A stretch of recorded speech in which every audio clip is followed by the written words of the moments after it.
নমস্কার বন্ধুরা, আজকের নতুন রেসিপি হলো কচুরি। গাজরের কচুরি হবে আর পুর দেব মুগের ডাল দিয়ে। এই যে গাজরটা ছোট ছোট করে কেটে নেব আর মিক্সারে পিষে দেব। এই যে এক বাটি ময়দা দিয়ে দেব আর এক বাটি আটা দিয়ে দেব। বেশি ময়দা দেব না, আটাও এক বাটি দিয়ে দেব। দিয়ে দেব লবণ,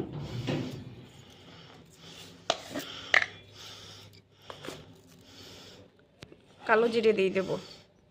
এবার খুব ভালোভাবে মেখে নেব ময়দার, আটা, লবণ, কালো জিরে।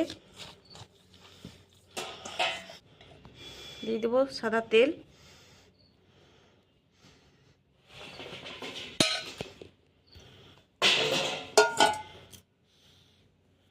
এবার খুব ভালোভাবে মেখে নেব।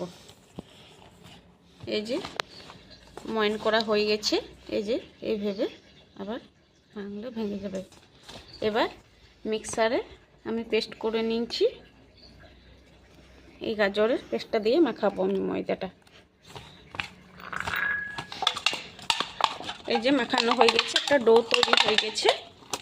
এবার কিছুক্ষণের মতো ঢাকা দিয়ে রেখে দেবো 5 মিনিটের। এই যে কুকার চাপিয়ে দিয়েছি আমি। কুকারে ডালটা সেদ্ধ করে নেব, কড়াই চাপাবো না। তার সঙ্গে দিয়ে দেবো ডাল। এবার একটু ভেজে নেব। ভাজা হয়ে গেছে, এবার দিয়ে দেবো জল। অল্পই জল দেবো, বেশি দেবো না কারণ পুর হবে তো। দিয়ে দেবো লবণ। হলুদ এখানে দেবো না আপনার চাইলে হলুদ দিতে পারেন, কিন্তু আমি আজ দেবো না হলুদ। এই যে কড়াই চাপিয়ে দিয়েছি, এবার তেল দিয়ে দেবো। দিয়ে দেবো 5 ফোড়ন, করা আদা আর কাঁচা লঙ্কা দিয়ে দেবো। চিনি দিয়ে দিয়েছি। এবার সেদ্ধ করে ডাল দিয়ে দেবো। এতে হলুদ লবণ দেবো না, ডালে দিয়ে দিয়েছিলাম লবণ। এবার ভালো করে ভেজে নেব,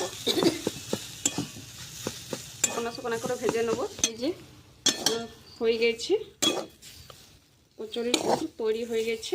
এবার নামিয়ে নেব। এমনি শুকনো শুকনো হবে আর কড়াইয়ের মধ্যে ছেড়ে এই লিচি কেটে নেব। এই যে এবার পুর ভরে নেব লিচির মধ্যে।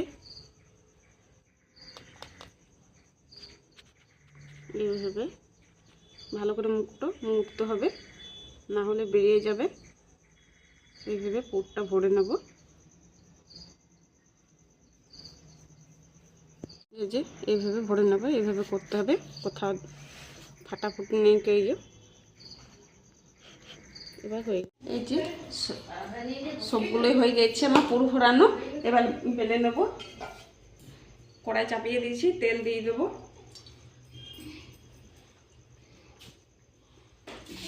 তেল গরম হোক, ততক্ষণ আমি বেলে নেব, ছেঁকে নেব। যে দেখছেন কত সুন্দরভাবে ফুলেছে।